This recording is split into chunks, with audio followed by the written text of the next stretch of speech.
అధ్యక్ష నేను ఒకటే చెప్తా ఉన్నా, ఆనాడు మిగులు రాష్ట్రంగానే మన ప్రయాణం ప్రారంభమైంది. మీకు ఒక విషయం దయచేసి అందరు కూడా తెలుసుకోవాలి.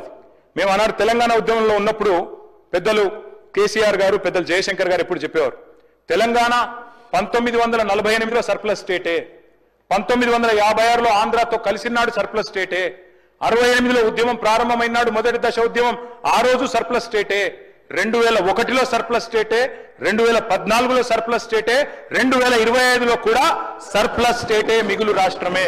నేనేదో ఊరికే చెప్పట్లేదు అధ్యక్ష. సర్ప్లస్ అంటే ఏంది అధ్యక్ష?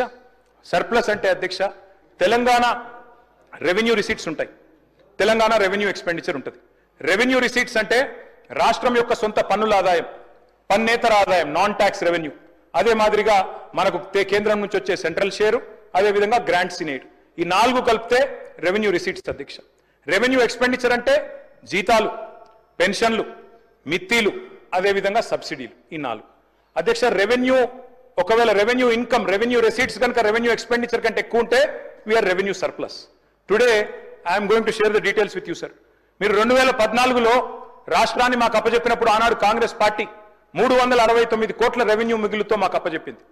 మళ్ళీ మేము తిరిగి మీకు అప్పచెప్పినాడు 2023లో 5,944 కోట్ల రెవెన్యూ సర్ప్లస్ తో మీకు అప్పచెప్పినాం. ఈరోజు మీరు బడ్జెట్ ఇక్కడ పెట్టినారు, ఏం పెట్టారు? ఇందులో 2,700 కోట్ల రెవెన్యూ సర్ప్లస్ అని పెట్టినారు. నేను అడుగుతా ఉన్న భట్టి విక్రమార్క గారిని, పెద్దలు ముఖ్యమంత్రి గారిని, అధ్యక్ష తెల్లారలేస్తే చెప్తారు అధ్యక్ష అప్పులు వడ్డీలు కట్టడానికే మాకు డబ్బులు లేవని. వాస్తవం ఏంది అధ్యక్ష? మరి అయితే మీరు బడ్జెట్లైనా తప్పు చెప్తున్నారు, లేదా బయటనైనా తప్పు చెప్తున్నారు. ఒక దిక్కేమో మీరు సర్ప్లస్ చూపెడుతున్నారు. సర్ప్లస్ అంటే ఏంటిది?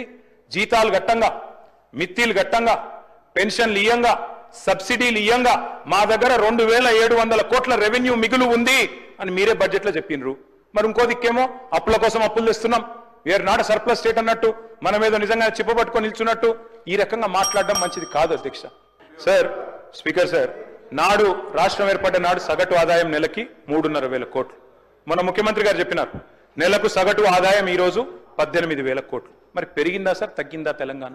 అంటే అధ్యక్ష నేను ఎందుకు చెప్తున్నా ఇదంతా అంటే, మీరే బడ్జెట్లో ఒక మాట చెప్తారు, మీరే బయట ఇంకో మాట చెప్తారు. ఇక్కడనేమో రెవెన్యూ సర్ప్లస్ అంటారు, బయటనేమో మరి మాకు అప్పులు కట్టేందుకు, మిత్తిలు కట్టేందుకే పైసలు లేవు, అప్పులు తెస్తున్నామని చెప్తారు. ఇంకోది అధ్యక్ష మీరే సోషియో ఎకనామిక్ అవుట్లుక్ లో చెప్పినారు కమిటెడ్ ఎక్స్పెండిచర్. కమిటెడ్ ఎక్స్పెండిచర్ అంటే ఏంది సార్?